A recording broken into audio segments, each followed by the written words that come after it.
Jadi ternyata kemarin beberapa waktu yang lalu kan sempat ada apa sih, pameran buku internasional tuh ya.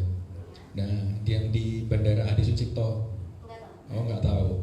Nah, jadi teman saya tuh juga ada yang salah satu ilustrator buku, bahkan sudah tingkat internasional di situ.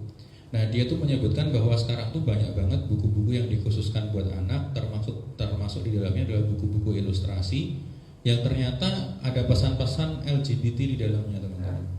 Betul, buku-buku ilustrasi di situ. Jadi di situ dijabarkan bahwa orang tua itu tuh ada parent 1, parent 2, cowok-cowok semua gitu. Ada yang cewek-cewek semua kayak gitu. Jadi terus di situ tuh menitik beratkan kepada bahwa pemahaman semacam itu sebenarnya sudah masuk ke semua lini, termasuk ke dalam lini bukunya anak-anak kayak gitu. Bahkan beberapa buku anak-anak termasuk punya keponakan saya itu ada subliminal message di dalamnya, termasuk tentang teori konspirasi, tentang anak-anak zaman sekarang udah kayak segitu. Iya, di buku anak itu. Kamu bacanya ini masa buku yang Oh, biasa gitu. ya sama kita berarti ya. Zaman kita kecil sama berarti. Itu udah berapa puluh tahun yang lalu buat saya. Jadi banyak banget buku-buku yang kayak gitu tentang simbol-simbol Yahudi, simbol-simbol, ya betul, simbol-simbol Dajjal itu juga ada di buku-buku anak. Dan itu biasanya dibungkusnya dengan hal yang lucu-lucu kayak gitu. Jadi memang kita sebagai orang tua mungkin nantinya ya buat teman-teman dan mungkin yang sudah berkeluarga juga harus paham tentang hal-hal semacam itu. Kadang kita malas cerita sama orang tua itu karena orang tua kita mungkin orangnya kuno, nggak asik gitu ya, nggak tahu perkembangan remaja zaman now gitu ya. Nah mungkin ketika kita besok kita jadi orang tua, ya selain pemahaman Islam kita harus bagus dan kita harus melek dengan fenomena zaman juga gitu. Biar jadi orang tua yang asik. Kan sekarang trennya ini ya, orang tuh lebih terbuka sama teman daripada sama orang tua. Benar atau salah sih? Benar. Langsung dikasih 4 jempol. Oh 2, 4 sama sebelahnya maksudnya. 4 sama sebelahnya. Iya, kenapa? Karena kalau cerita sama orang tua, kadang tuh langsung dibantah. Alah gitu doang. Gak didengar. Nanti kamu juga tahu, gitu kan? Kayak gitu. Nanti kamu juga tahu. Balik itu apa sih gitu? Ada nggak yang pernah tanya misalnya yang cowok atau yang cewek tanya soal balik gitu sama orang tua, pernah nggak? Nggak pernah, karena dianggap hal yang tabu gitu kan. Padahal itu edukasi yang harusnya orang tua lah yang pertama kali ngejelasin. Apa sih bedanya balik sama 17 plus? Nggak tahu. 17 plus semua jadi boleh. Ya nggak? Ya enggak, 17 plus semua jadi boleh, bener nggak? Kalau balik, kalau yang boleh bernilai pahala, yang nggak boleh dikerjain bernilai dosa. Itulah yang bedanya balik sama 17 plus. Pernah nggak kita mendapatkan pemahaman seperti itu dari orang tua? Kan enggak. Tapi bukan berarti terus kita melegitimasi bahwa orang tua aku nggak care sama aku kena inner child. Oh enggak segitunya ya. Sekali lagi saya batasin nggak segitunya. Yang jadi challenge kemudian buat kita adalah sesuatu hal yang mungkin kita dapatkan dari orang tua kita kurang pas. Nah itu bisa kita evaluasi di kemudian hari. Bukannya kita malah nyalahin orang tua gitu ya. Oh ibu sih, bapak sih, mama sih, papa sih, gitu. Bukan kayak gitu ya. Tapi men-challenge diri kita besok ketika kita besok jadi orang tua, jadilah orang tua yang paham tentang Islam dan asik ketika berbicara tentang kehidupan. Gitu ya. Sedikit mukadimah dari saya sebelum kita masuk ke materi. Kemarin kita udah belajar tentang nilai pemikiran, kita udah belajar. Kemarin kita juga udah belajar tentang syarat berpikir. Ada berapa syarat berpikir? Apa aja yang pertama? Salah informasi, lebih tepat salah, bukan informasi, tapi lebih tepatnya adalah tentang fakta yang terindra, gitu ya. Lebih tepatnya adalah tentang fakta yang terindra. Syarat kita berpikir. Yang kedua, ada indra. Ada berapa indra utama yang harus dimiliki? Minimal apa saja? Pendengaran dan penglihatan. Terus yang ketiga, Apa? Otak atau akal. Maksudnya di sini bukan otak tapi akal ya. Karena yang bisa menjelaskan ini benar atau salah adalah akalnya kita. Nah, akal bisa menerjemahkan benar atau salah berdasarkan informasi sebelumnya atau maklumat as-sabiqah. Nah, itulah yang kemudian kita jelaskan menjadi syarat berpikir manusia. Ada teman-teman di sini yang syarat berpikirnya cuma 3,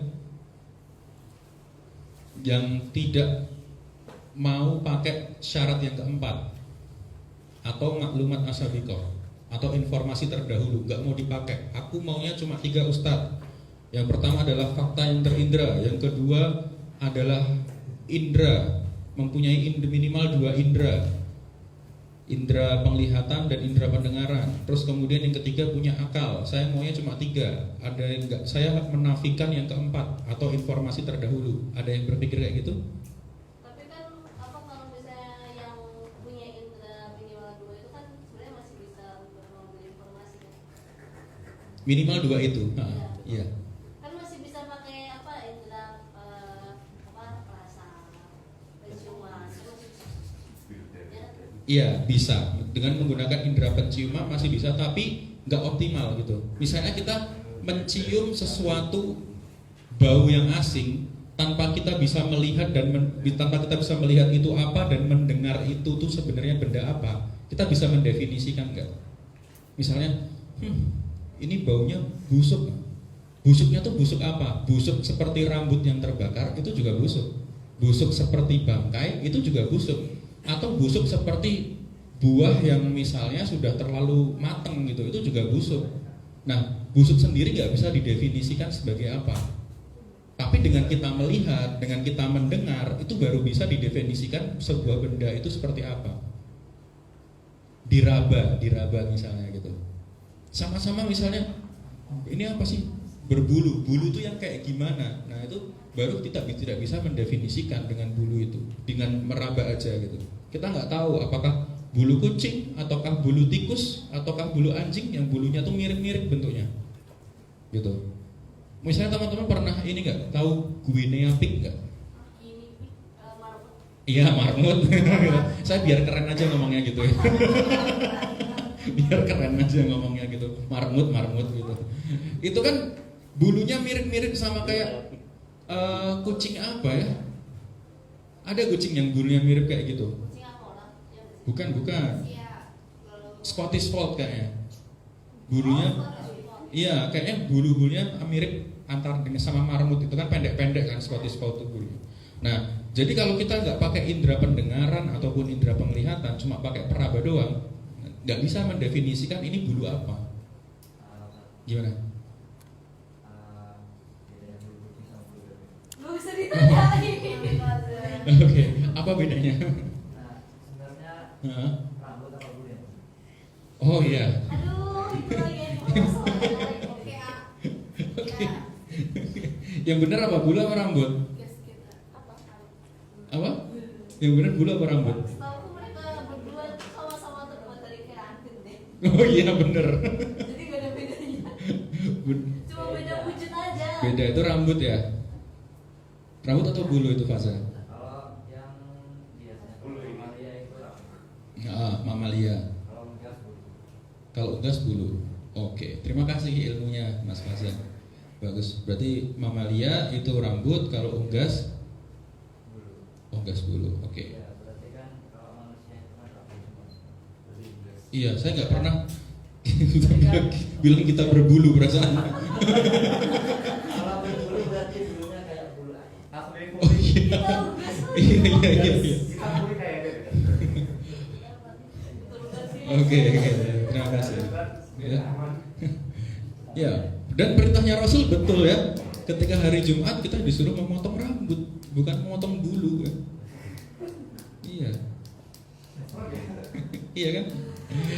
Oke, kita akan membahas refresh sedikit tentang nilai sebuah pemikiran, gitu ya. Nilai pemikiran itu kemarin ada tentang isu, ada idola. Dari idola kita bisa mendapatkan informasi, terus kemudian ada kejadian itu bisa mendapatkan informasi. Dari doktrin pun kita bisa mendapatkan informasi. Nah, informasi kemudian itu terbagi menjadi 3. Yang pertama adalah informasi pasti salah atau mustahil akli. Jadi pasti salah, nggak mungkin benar. Nilai kebenarannya adalah 0 gitu. Bahkan lebih kecil daripada 0 gitu. Pasti salah. Kemudian mungkin benar atau jaiz akli. Jadi bisa jadi benar, bisa jadi salah ketika kebenarannya belum terbukti. Terus kemudian yang ketiga adalah pasti benar atau wajib akli. Nah, kita kalau belajar itu mau cari yang mana? Yang mustahil akli, jaiz akli atau wajib akli? Yang wajib akli. Kenapa kok kita harus cari yang wajib akli, teman-teman? Karena itulah yang akan menuntun kita, itulah yang akan menuntun saksiat kita untuk mencari, untuk menempatkan agar sifat kita, agar perilaku kita itu sudah pasti benar. Maka kalau kita pengen belajar dengan sumber yang pasti benar, maka harus dari sumber yang pasti benar juga. Maka sumber yang pasti benar adalah pencipta manusia. Maka muncullah alasan beragama.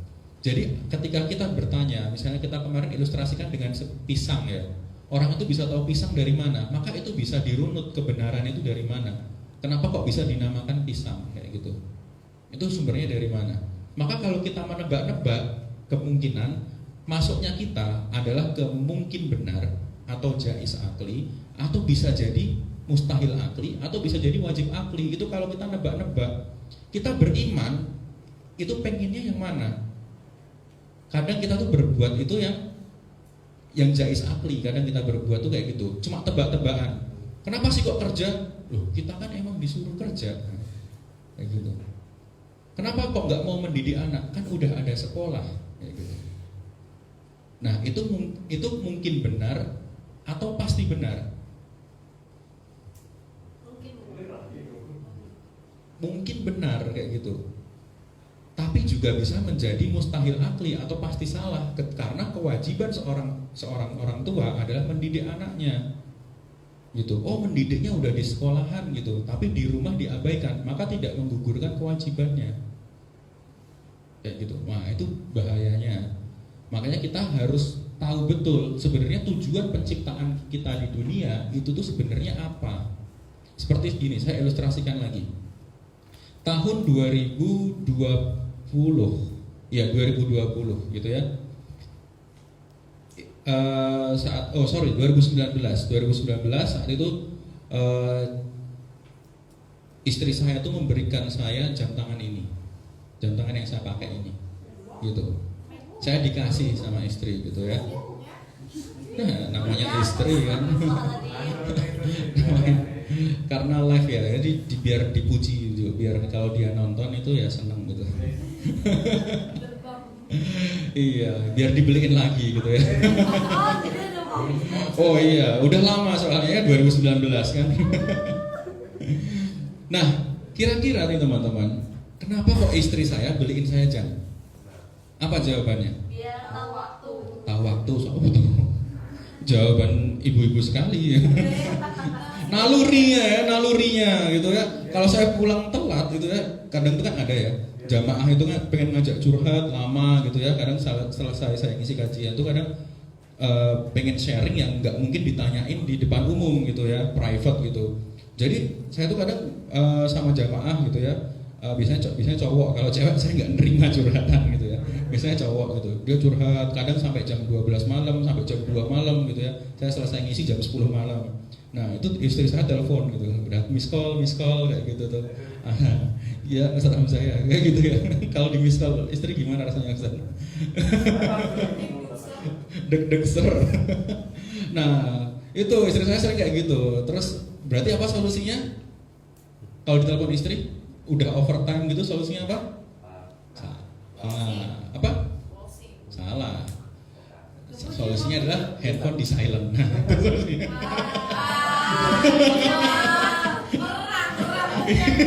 Itu solusinya ya. Iya, kan ada jamaah yang lagi curhat gitu kan. Kita harus sebagai seorang yang dipandang bisa menyelesaikan masalah harus mampu mendengarkan dan memberikan solusi. Apa? Ya bukan jaga image. Ya bukan jaga image. Iya.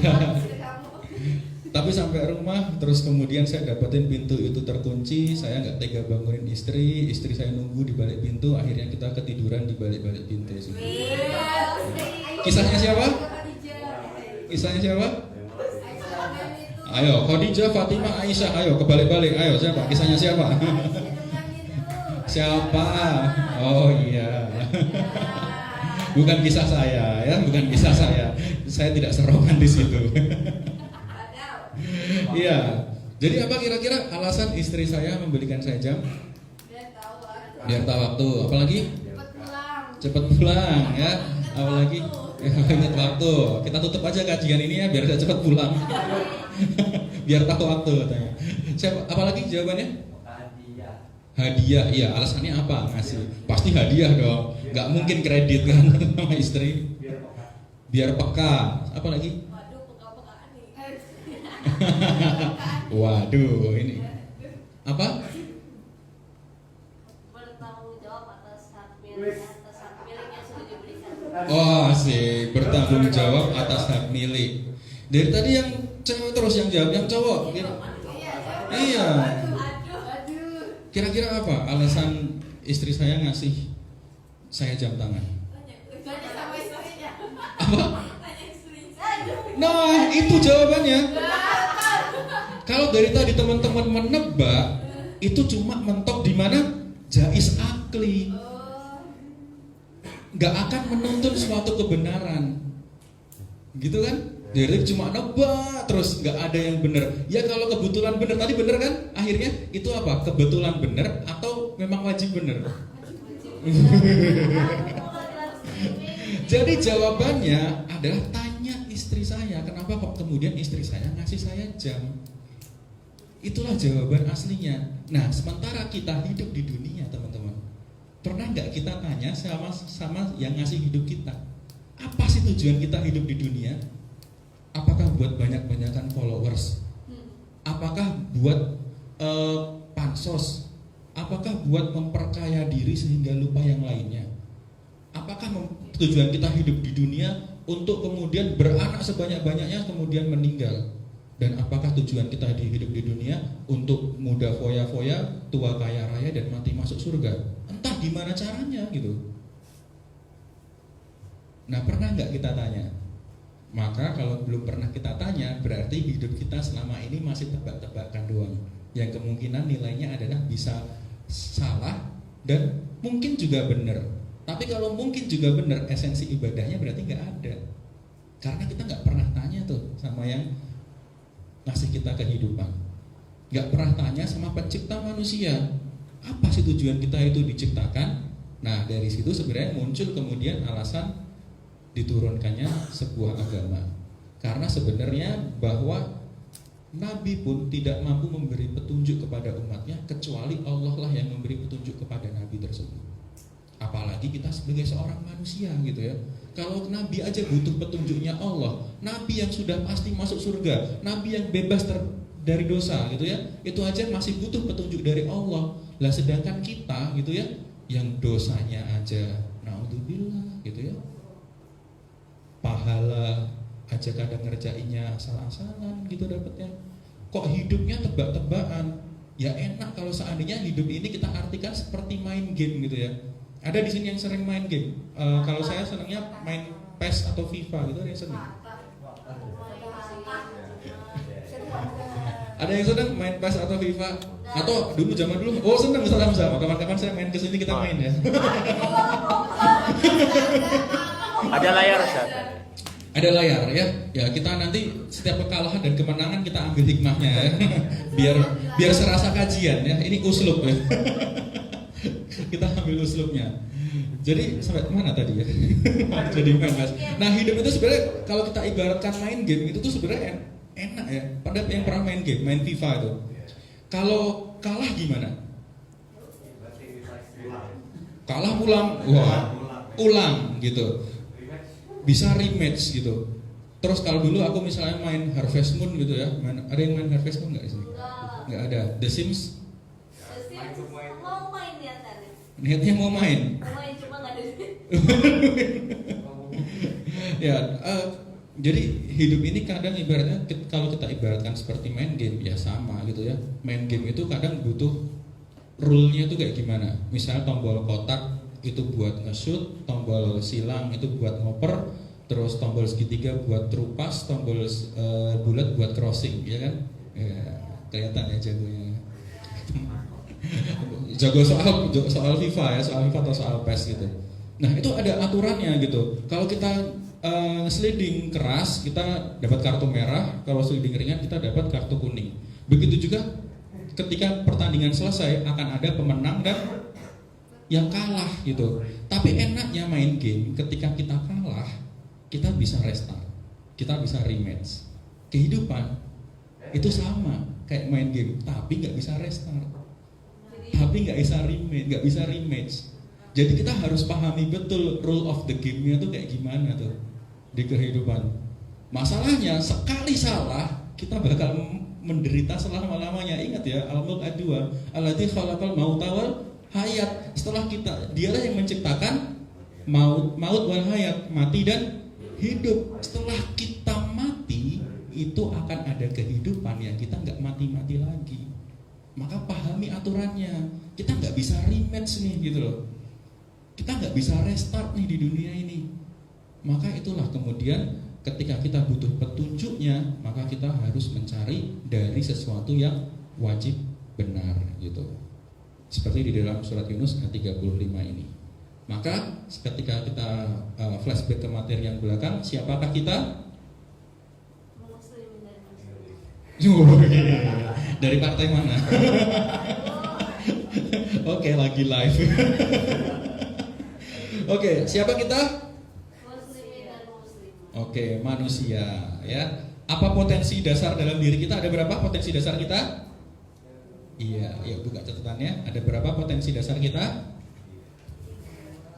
Iya. Oh, kayaknya seru ya. Saya bikin besok pertemuan terakhir itu ada kuis atau ada presentasi gitu ya. Kalian mau minta hadiah apa?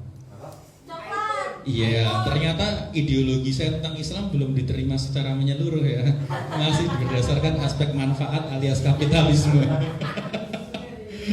Ya baru aja nih. Tapi Faza udah sedikit ke Islam nih. Kapitalnya udah mulai hilang ini. Kayaknya ya. Kayaknya dia mau legitimasi tapi langsung dipotong. Oke. Apa potensi dasar diri kita? Ada 2. Apa aja? Salah. Ayo. Potensinya kita ada berapa? cari kaya. Oke. Langsung ditegur. Oke, apa potensi dasar kita?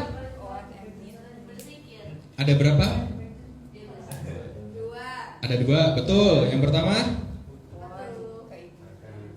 pertama akal. Yang kedua perasaan. Nah, bagaimana menggunakannya? Apa saja kemampuannya? Bagaimana cara menggunakannya? Akal digunakan untuk berpikir, terus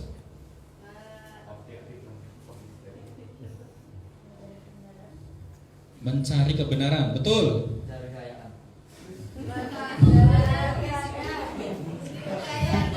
kayaan. Iya. Gampang. Iya. Oh iya. Oke, saya ya anggap saja tadi doa ya Pak saya. Oke, kemampuannya.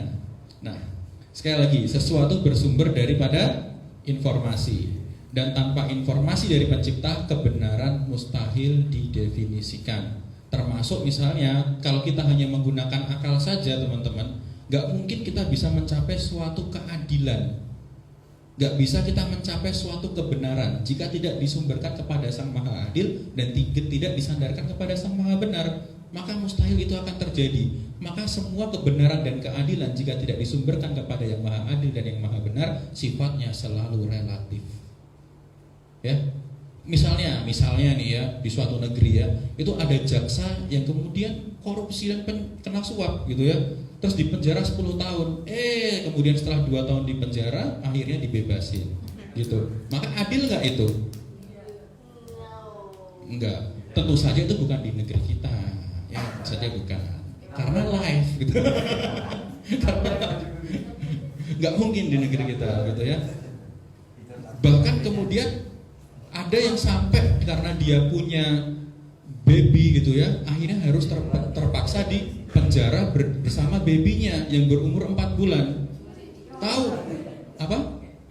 Ibu-ibu masih kan dia. Iya, ibu-ibu mencuri gitu ya. Terus kemudian di penjara, tapi ibu-ibu tuh punya anak umur 4 bulan, akhirnya tidak kena penahanan, tapi akhirnya apa?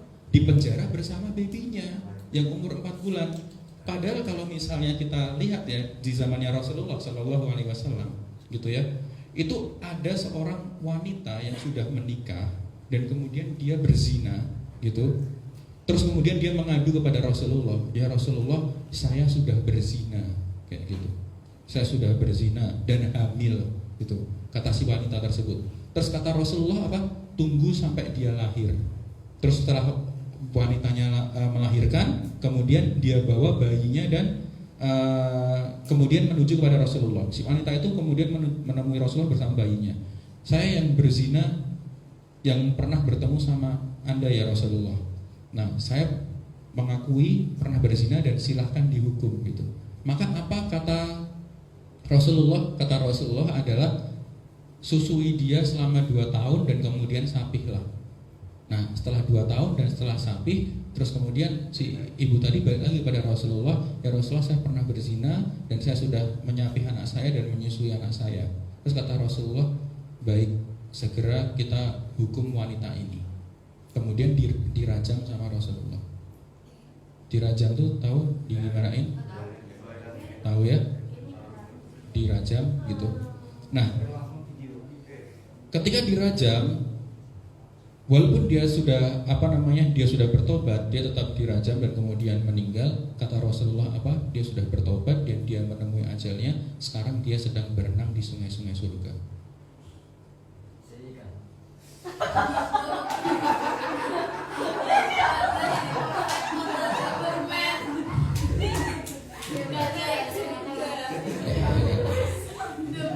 Ya, PR kita banyak ya teman-teman.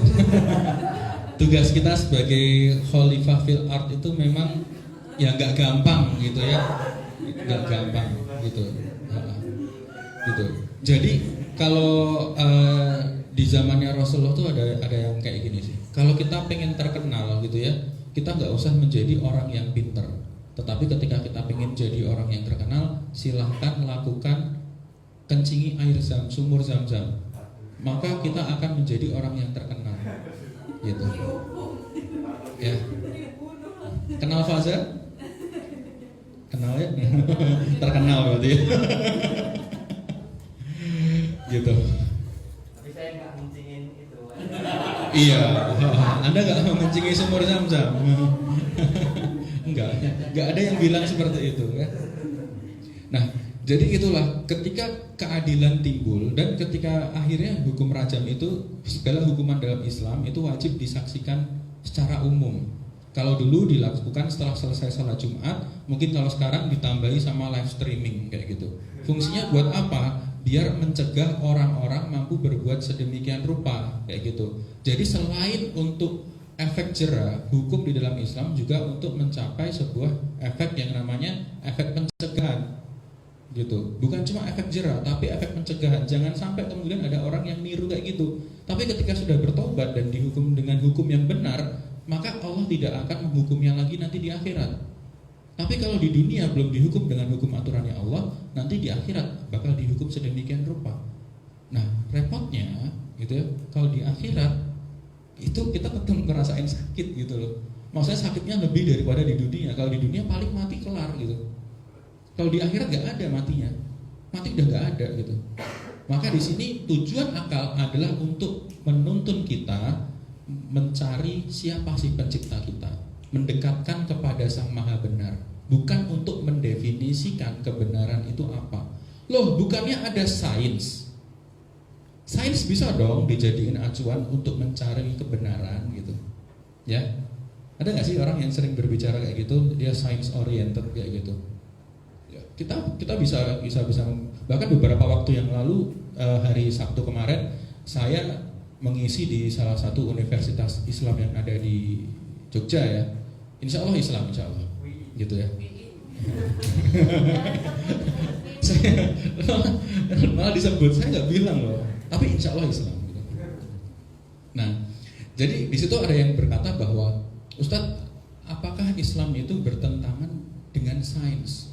Bukan apakah Islam itu bertentangan dengan sains, tapi bukankah Islam itu bertentangan dengan sains? Kayak gitu. Dia mendefinisikan bahwa sebenarnya kita manusia adalah berasal dari makhluk hidup bersel satu, kemudian menjadi kera, terus dari kera kemudian menjadi manusia gitu. Iya, dan intinya seperti itu. Nah itu bagaimana? Katanya di Al-Quran kita dari Nabi Adam gitu. Terus bagaimana menjelaskannya? Terus kemudian saya jelaskan, sebenarnya Islam bertentangan dengan sains atau sains yang bertentangan dengan Islam? Ayo, Islam yang bertentangan dengan sains atau sains yang bertentangan dengan Islam? Enggak tahu. Ya, soal konsep manusia tadi. Apa? Mungkin benar ya, jais akli ya, jais akli. Mungkin benar, mungkin salah. Tapi gawatnya kalau kita menjawabnya dengan salah. Orang-orang ketika ditanya hal semacam itu pasti menjawabnya dengan dalil gitu. Bahwa kita berasal dari Nabi Adam. Siapa yang bilang? Allah, kayak gitu. Wah, orang sains mana percaya Allah gitu kan? Gitu kan? Nggak ada yang percaya. Stephen Hawking mana percaya Tuhan? Akhirnya dia sekarang ketemu Tuhan kan? Udah mati kan? Bahkan kemarin beberapa waktu yang lalu ya, 5 tahun yang lalu bahkan, saya pernah melihat seorang pilot gitu ya memasang tulisan di luar, astronot memasang tulisan di luar angkasa, tulisannya "No God in here". Iya, akhirnya apa?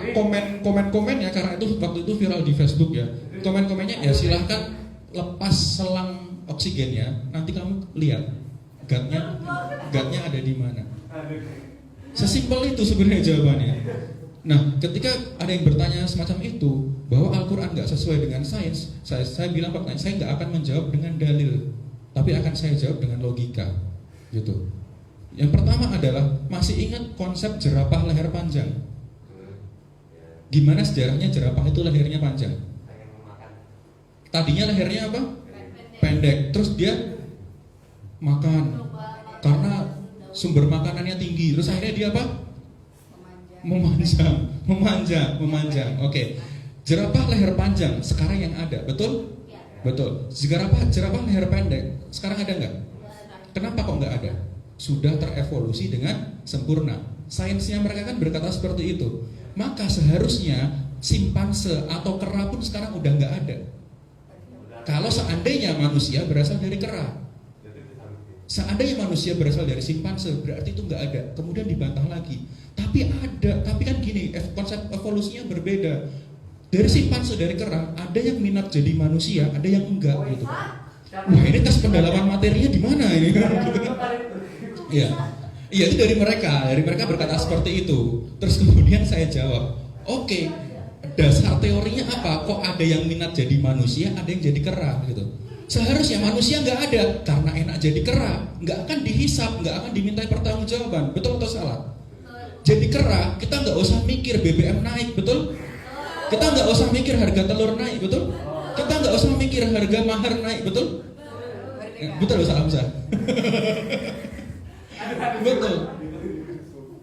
Harusnya kayak gitu. Akhirnya kacau sendiri. Selesai pertanyaan selesai di situ.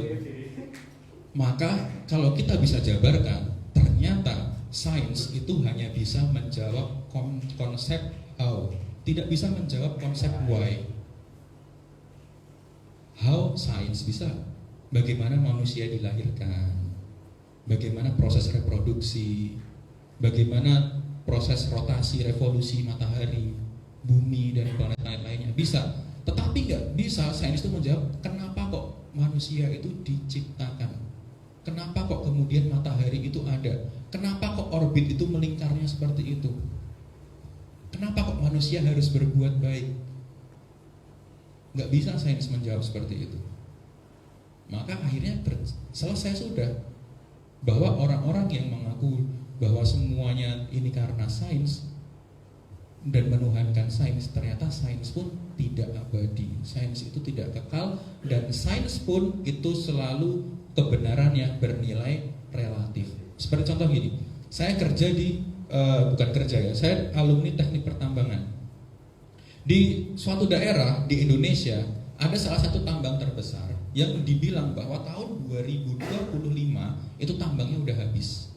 Itu fatwanya ya, argumennya ada di tahun 1997. Tambangnya cuma sampai tahun 2025. Ternyata di tahun 2010 ditemukan teknologi lagi yang membuat tambang itu bisa sampai tahun 2045. Maka apa? Kebenarannya bersifat relatif, tergantung teknologi, tergantung upayanya manusia. Maka kita butuh kebenaran yang nilainya pasti, bukan relatif. Karena kalau kebenaran bersifat relatif, repot. Jawaban Anda benar, jawaban dosen juga benar, maka nggak ada ujian skripsi. Jawaban guru benar, jawaban Anda juga benar, maka nggak ada ujian akhir semester. Kayak gitu.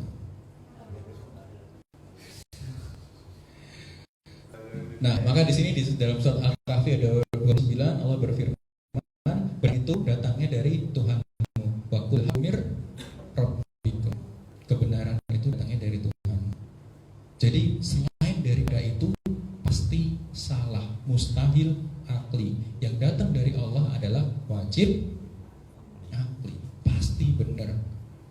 Berarti yang lain pasti salah. Bagi waris yang benar kayak gimana? Gimana? Bagi waris yang benar, bagi harta 2,5%, wah itu zakat. Bagi waris yang benar, bagi anak tunggal ya. Kalau bagi waris gimana yang benar? Maka kalau dijelaskan dengan akal jadinya ruwet. Misalnya ada 3 anak, anak nomor 1 gitu ya, dia bilang bahwa akulah yang sebenarnya dapat harta warisan paling banyak. Kenapa? Karena aku udah punya anak, aku punya istri, kebutuhanku paling banyak. Masuk akal nggak? Dia minta harta warisan paling banyak. Masuk akal. Karena kebutuhan dia paling banyak daripada adik-adiknya. Terus yang nomor 2 protes lagi. Enggak, harusnya akulah yang mendapatkan harta warisan paling banyak. Kenapa? Karena aku anak nomor tengah gitu, yang dimana-mana dulu aku sering disayang sama orang tua. Ya minimal kita bagi rata lah gitu. Apa? Bukan. Anak tengah bilang bagi rata aja lah gitu, biar kita fair, nggak usah ribet gitu. Terus kemudian anak nomor 3 protes, aku nggak setuju kalau yang anak nomor 1 dapat paling banyak, nomor 2 bilang bagi rata. Aku nggak setuju. Kalian itu udah nikmatin harta papa lebih dulu, sementara aku baru 4 tahun. Harusnya aku dulu yang dapat harta warisan paling banyak. Kan aku masih hidup lebih panjang daripada kalian. Masuk akal? Masuk akal? 4 tahun baruan, tapi cerdas ya. Baru 4 tahun bilang kayak gitu, masuk akal nggak? Masuk akal. Kemudian ibunya nengai, udah. Kalau ibu nggak mau sama bapakmu, kalian nggak lahir. Ibu yang dapat harta warisan paling banyak. Masuk akal nggak? Masuk akal. Logis? Logis. Ternyata papa ibunya alias kakeknya protes juga. Kamu jangan sok tahu, kalau nggak tak izinin juga kamu nggak jadi nikah sama dia. Aku yang dapat harta warisan paling banyak. Masuk akal? Masuk akal karena dia walinya gitu ya. Kalau walinya nggak setuju, pernikahannya sah nggak? Enggak gitu. Masuk akal. Maka kalau disandarkan sama akal, pilih yang mana? Ya betul itu jawabannya. Kalau disandarkan dengan akal, ribet. Yang benar BBM naik atau turun, ribet gitu ya. Karena disandarkan dengan akal gitu, bukan disandarkan dengan wahyu. Kalau disandarkan dengan wahyu itu enak, enteng, semua sepakat. Makan pakai tangan kanan. Cebok jongkok berdiri, tengkurap guling-guling atau jongkok jongkok. Bagi warisan yang benar, cowok 1, cewek setengah. Udah sepakat gitu. Iya kan? Kalau disandarkan pada akal ya kayak tadi ilustrasinya, pusing, akhirnya tebak-tebakan mana yang benar, mana yang salah. Kayak konsep jam tangan tadi, kalau benar pun kebetulan, kalau salah ya syukurin gitu kan. Kayak gitu akhirnya. Nah, maka disinilah kemudian pertanyaan berikutnya ya teman-teman, apa sih tujuan utama dari adanya potensi dasar tersebut? Kita udah dikasih akal, udah dikasih perasaan. Kita baru itu masuknya akal doang, perasaannya di mana? Nah, perasaannya di mana? Bagus. Pertanyaan yang insya Allah akan saya jawab langsung gitu. Gitu. Dalam kita proses berpikir, biar kehidupan kita itu tahu mana yang benar, mana yang salah, gitu ya. Maka yang harus dikedepankan akal dulu atau perasaan dulu? Yang jawab akal dulu angkat tangan. Oke, ulangi ya.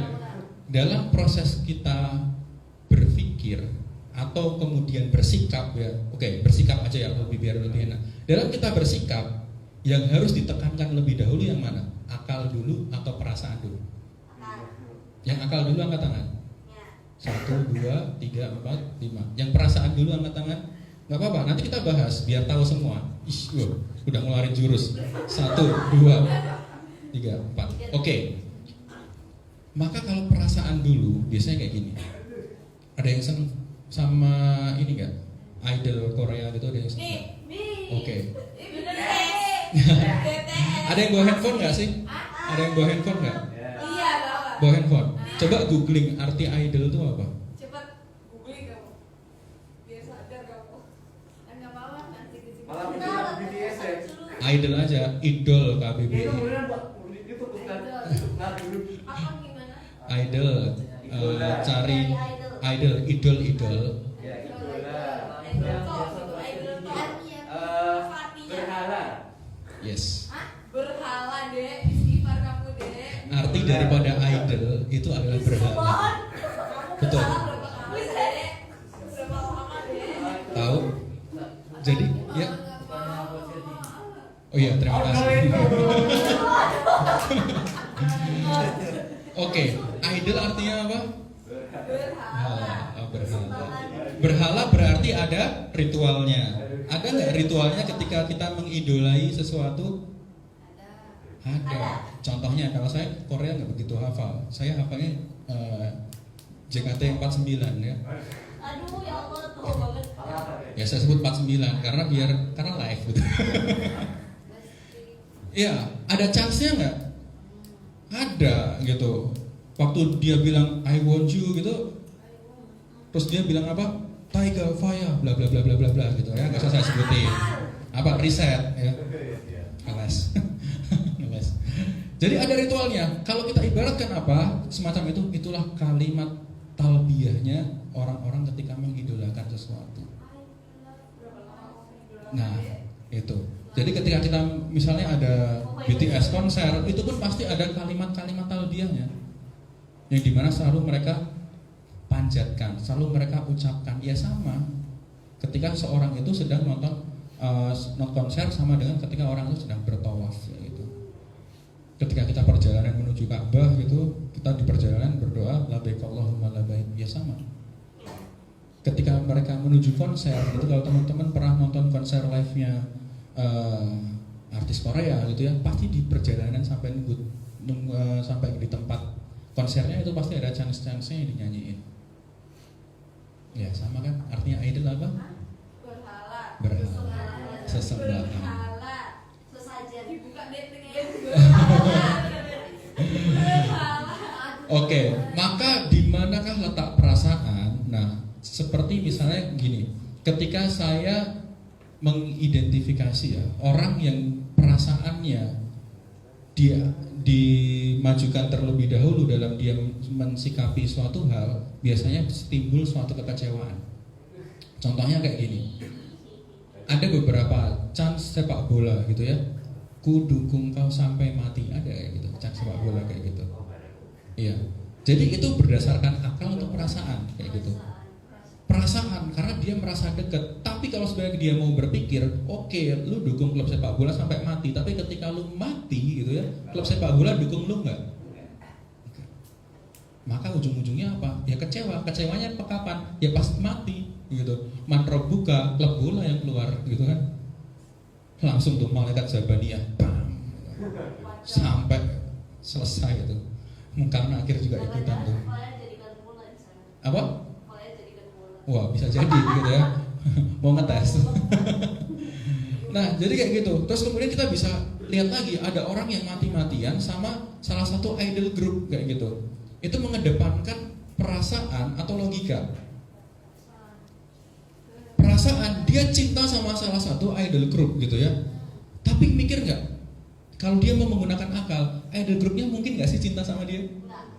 Enggak, itu kalau kita mau menggunakan akal kayak gitu lebih dulu, maka kita nggak mungkin kecewa. Kita kecewa biasanya karena mengedepankan perasaan. Ya, silakan. Kalau misalnya nggak ada perasaan gimana?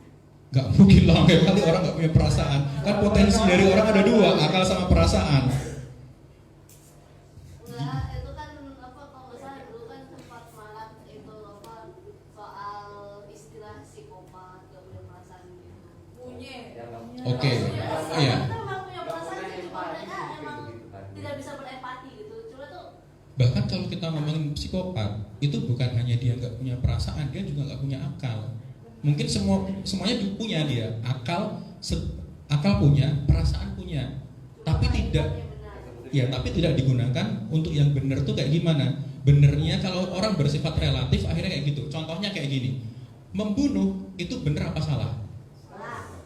Membunuh benar atau salah? Membunuh benar apa salah? Tergantung bunuh siapa. oh iya tergantung bunuh siapa. Bener. Iya, tergantung bunuh siapa.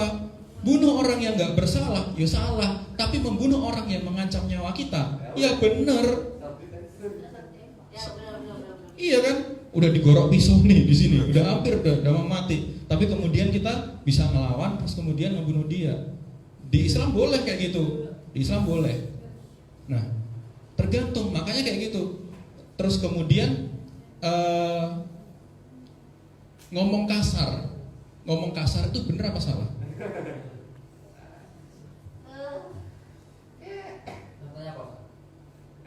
Ya itu jawab dulu, ngomong kasar itu bener apa salah? Tergantung ngomong kasar sama siapa. Sama diri sendiri. Ya itu nggak ada hisapnya ya. Nggak ada nilai pertanggungjawabannya. Tergantung ngomong kasar sama siapa. Ngomong kasar sama orang yang telah menjelek-jelekkan Islam atau menodai kehormatan Islam itu diperbolehkan. Contohnya, waktu zamannya Abbasiyah itu Khalifah Mu'tasim Billah itu mendapati rakyatnya ditarik jilbabnya sampai kemudian tersingkap auratnya. Terus kemudian wanita tersebut berteriak, mana khalifahku? Kalau zaman sekarang, mana presidenku gitu ya? Atau teriak, mana khalifahku gitu. Terus kemudian Mu'tasim Billah mendengar saat itu berada di daerah Baghdad. Kejadiannya ada di daerah Romawi Timur, di daerah Turki. Jauh gitu. Terus kemudian Mu'tasim Billah mengirimkan surat kepada Kaisar Romawi saat itu. Isi surat pertamanya apa? Kalau biasanya dibuka dengan Bismillahirrahmanirrahim, itu dibuka dengan apa? Misuh, bener. Mohon maaf ini sekali lagi. Tulisannya begini, wahai anjing-anjing Romawi. Itu tulisannya. Karena apa? Karena kehormatan Islam dilecehkan. Boleh nggak berkata kasar? Boleh. Sabar boleh nggak? Sabar itu baik atau buruk? Tergantung. Kalau misalnya sabarnya terlalu sabar itu juga nggak baik. Sabar itu baik atau buruk? Lagi-lagi jawabannya tergantung sabarnya kayak gimana. Kalau sabar terhadap musibah baik, tapi sabar terhadap kezoliman itu salah. Sabar terhadap kezoliman itu salah. Ya, sama kezoliman kita nggak boleh sabar, tapi apa? Bersuara, berdakwah itu bukan sabar kayak gitu. Itu ya. Saya mau bahas lebih lanjut, takut ya nanti di rekaman nggak baik gitu ya. Minggu kemarin udah ngobrol sama Ustadz Hamzah ya. Oke. Oke, daripada take down gitu ya. Oke, kita bahas lagi. Maka apa sih fungsi akal? Adalah untuk menemukan Sang Maha Benar. Maka inilah dalil-dalilnya teman-teman. Silakan nanti dibuka, silakan nanti dibaca ayatnya maupun dibaca terjemahannya. Inilah potensi manusia diberikan akal, yaitu untuk berpikir siapa sih yang memberikan kehidupan kita. Gak mungkin ada dengan sendirinya, pasti ada yang menciptakan. Kita bahas satu persatu nih. Mungkin kita bahas dari surat Ali Imran ayat 190. Ada yang buka? HP-nya dibuka silakan. Al-Quran. Ya mau dari atas juga nggak apa-apa. Bebas. Karena ini ayat yang favorit. Maksudnya kita sering dengar tanpa sadar. Kalau Al-Alaq 1 sampai 5 kan teman-teman udah pernah sering dengar gitu ya. Mungkin dari zaman SD gitu ya. Iya. Tepat kemarin nggak jadi deh, nanti ketahuan ya.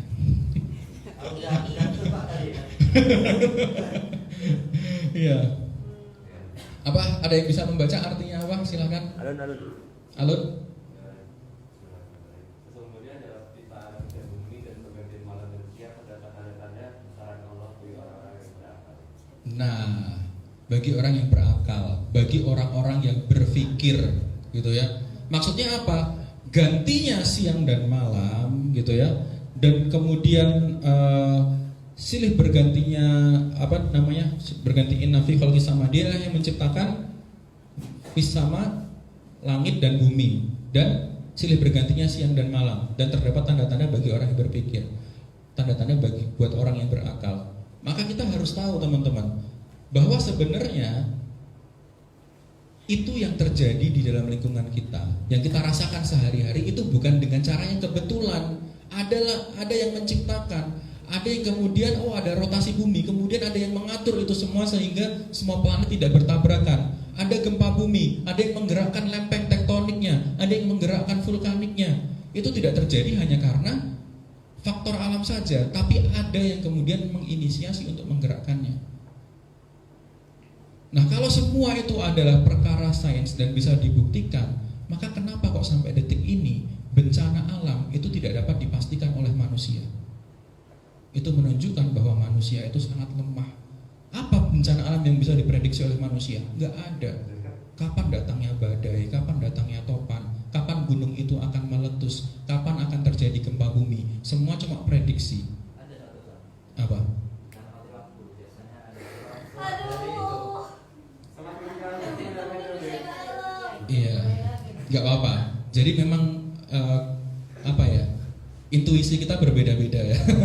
Saya memahami. Nggak apa-apa Faza. Jadi yang dimaksud di sini adalah bencana alam, gitu ya, bukan gara-gara human error, gitu ya. Oke. Jadi misalnya tiba-tiba ini ada yang matiin juga saya nggak bisa memprediksi, gitu ya. Matiin lampu saya juga nggak bisa memprediksi.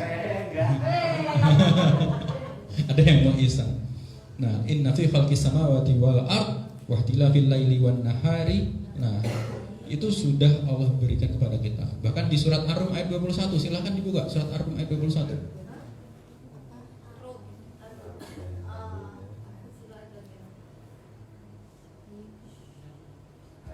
21.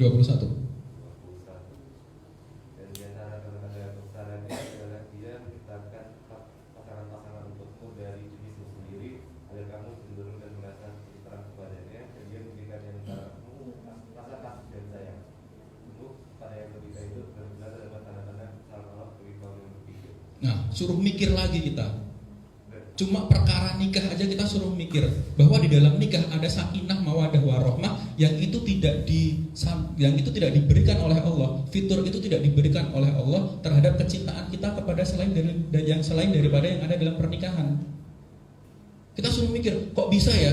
Misalnya dulu teman-teman pernah pacaran gitu, cintanya teman-teman sama pacar kok beda sama cintanya sama istri. Nah, makanya disuruh mikir gitu loh, bahwa pacaran itu timbulnya kecurigaan, was-was, kemudorotan, perzinahan gitu.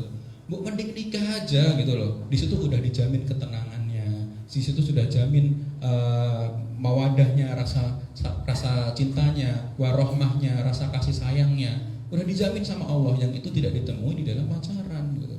Dari situ kita disuruh mikir, kok bisa ya sama-sama mencintai laki-laki atau perempuan, tapi cintanya kok beda. Disuruh mikir kita di situ. Nah, terus kemudian kita disuruh bertanya, bukankah kita diperintahkan untuk sami'na wa ata'na dan nggak perlu banyak tanya? Sering kan ketika kita berdiskusi gitu, oh harus sami'na wa ata'na, nggak usah banyak tanya, benar nggak? Sering nggak sih kita di Kayak gini cuma pakai bahasa Indonesia sering sih. apa? Kita lihat di sini ada yang pernah ke dokter? Nah, bunda-bunda halo. Sering ya, sering ke dokter. Ada yang punya dokter langganan? Tiap hari ketemu dokter kok. Ini kan kode luar biasa. Oh iya, di sini jelas Pak. Ya nggak apa-apa. Bukankah kita disuruh sami'na wa ata'na? Oke, kita ilustrasikan dengan kisah dokter langganan. Ada yang punya dokter langganan? Bunda. Bunda punya, Faza punya. Kalau misalnya, oh bundanya Faza. Kalau misalnya kita mau sakit, pengen ke dokter, di parkiran ternyata rame, banyak pasien yang datang ke situ. Itu tanda-tandanya dokternya apa? Bagus atau buruk? Bagus. Kemudian kita masuk ke ruang tunggu. Di ruang tunggu semua pasien selalu ngomongin tentang kehebatan dokternya. Oh saudara saya kesini sakit cuma periksa sekali, besoknya langsung sembuh. Terus kemudian sakit demam berdarah, 1 minggu kemudian udah bisa beraktivitas langsung sembuh. Kemudian ada yang COVID di sini cuma setengah hari langsung sembuh. Mungkin ya, itu dokter yang mungkin kita. Nah, kalau kita tahu reputasi yang semacam itu dokternya pasti bagus atau pasti jelek? Pasti bagus. Nah, kemudian ketika kita masuk ke dokternya, kita didiagnosa penyakitnya ini, kemudian dikasih obat harus diminum sehari 3 kali. Nah, biasanya kalau teman-teman dikasih obat sama dokter kayak gitu, protes nggak? Dokter, kenapa sih sehari 3 kali? Aku kan pengen sembuh, harusnya kan sehari 5 kali gitu. Pernah nggak protes kayak gitu? Atau mungkin kemudian protes kayak gini, ini sehari 3 kali, obatnya apa aja sih dok? Ini reaksinya sama tubuhku gimana? Molekul-molekul obatnya kayak gimana? Terus kemudian obat ini senyawanya kayak gimana? Nanti sama tubuhku itu reaksinya kayak gimana? Akhirnya bisa diserap oleh darah hingga kemudian ditransformasikan ke seluruh tubuhku, itu jadinya kayak gimana? Pernah tanya kayak gitu? Ada pasien yang tanya sama bunda kayak gitu, cuma nggak sampai sedetail itu. Iya, ketika ada yang tanya seperti itu, kemudian dokter menjelaskan dengan secara ilmiah dan sesuai dengan apa yang dia pelajari, kira-kira pasiennya mudeng apa enggak? Enggak. Maka itulah konsep sami'na wa ata'na. Ketika kita tahu kebenarannya, ketika kita tahu penciptaannya apa saja, maka itulah sami'na wa ata'na. Jadi sami'na wa ata'na adalah kepada sang pencipta ketika kita mampu membuktikan kebenarannya secara pasti dan tidak terbantahkan. Itulah konsep sami'na wa ata'na. Buat Allah aja. Kalau sesama teman itu nggak apa-apa. Tetap layak.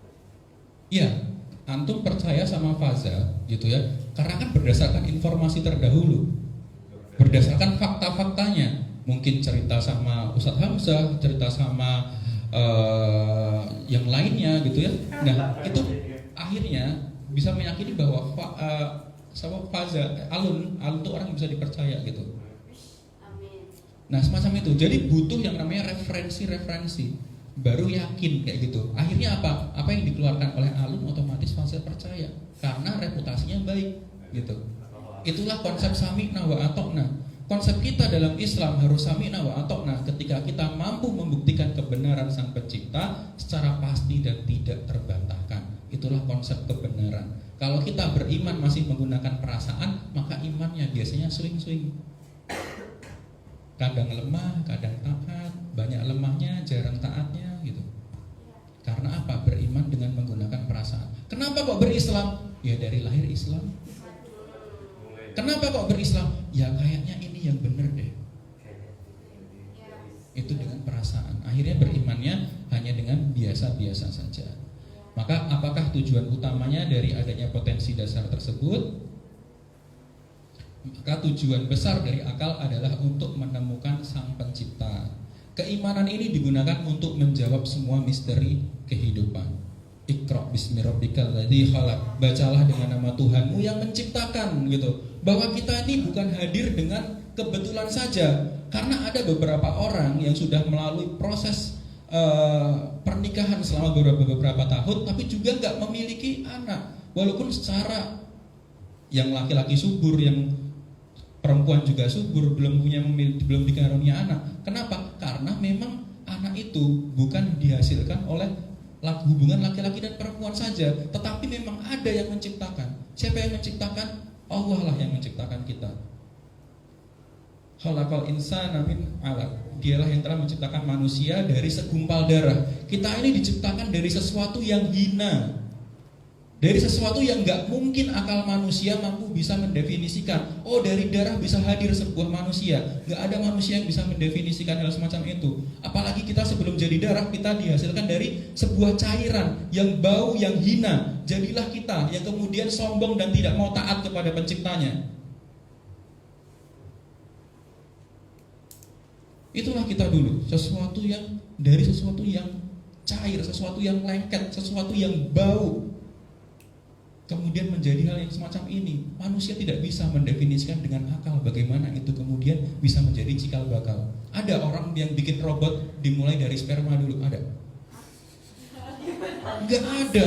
Makanya akal nggak bisa mendefinisikan kayak gitu. Terbatasnya akal. Orang bikin robot dimulai dari apa? Prosesornya dulu biasanya, artificial intelligence-nya dulu. Dia nanti bakal merespon seperti apa. Bayangin, Allah menciptakan kita bukan dari akalnya kita dulu, dari sesuatu yang mungkin tidak bisa kita bayangkan. Seperti kita ingus, itulah asal muala kita dulu, yang akal pun tidak bisa mendefinisikan. Maka inilah Thoriqul Iman dari Uqdatul Kubro. Uqdatul Kubro, Uqdah kemarin apa? Uqdah itu simpul, Kubro itu besar, yaitu simpul besar. Dari mana, untuk apa, dan akan kemana diri kita. Maka disinilah yang terjadi ketika kita sudah bisa menjawab dengan proses berpikir atau dengan akal kita, dari mana kita berasal, untuk apa kita diciptakan dan akan kemana. Dan kemudian perasaanlah mengikuti. Jadi perasaan itu mengikuti akal, bukan akal yang mengikuti perasaan, tapi perasaanlah yang kemudian mengikuti akal. Dan ini semua dibimbing oleh wahyu. Kalau perasaan dulu, gitu ya, kalau perasaan dulu, kalau akliyahnya dihilangin, maka yang terjadi adalah kita bakal dibimbing oleh nafsu, karena yang bermain perasaan. Tapi kemudian kita adalah dibimbing oleh akal kita untuk menemukan sang maha benar, sehingga kita bisa dibimbing oleh wahyu, bukan dibimbing oleh nafsu. Seperti hadis riwayat Al-Hakim tersebut, Rasulullah SAW bersabda, tidak sempurna iman seseorang di antara kalian sampai hawa nafsunya mengikuti apa yang Allah atau apa yang Rasul bawa. Aku di dalam ini Rasul, apa yang aku bawa. Jadi nafsu kita harus tunduk terhadap wahyu. Maka pertanyaan berikutnya, siapakah sang maha benar itu? Siapa? Allah. Tahu dari mana? Dari segala yang diciptakan di dunia ini. Apa buktinya? Kuatkah keyakinan itu? Dikuatkan dengan kita. Siapkah kita untuk mentaati keputusannya? Siap nggak? Allah bilang A, kita harus ikut A. Allah bilang B, kita harus bilang B. Siap? Siap? Wah, jangan kemana-mana. Tetaplah bersama, ikuti episode selanjutnya. Next episode adalah bagaimana akal kita menemukan sang pencipta. Kalau ternyata dari akal kita, ternyata pencipta itu bukan Allah, siap ganti. Kalau ternyata dari akal kita penciptanya bukan Allah, siap ganti. Berarti perasaan yang bermain. Tapi apakah benar itu perasaan atau jangan-jangan memang sudah akal? Jangan kemana-mana, sampai ketemu di pertemuan Rabu depan. Ingat, jangan sampai bolos, karena sekali bolos pasti Oke, bila hidayah wa taufik. Kita tutup dengan membaca doa kafaratul majlis. Subhanakallahumma bihamdika asyhadu an la ilaha illa anta. Kurang lebihnya mohon maaf, saya pamit. Assalamualaikum warahmatullahi wabarakatuh. Waalaikumsalam.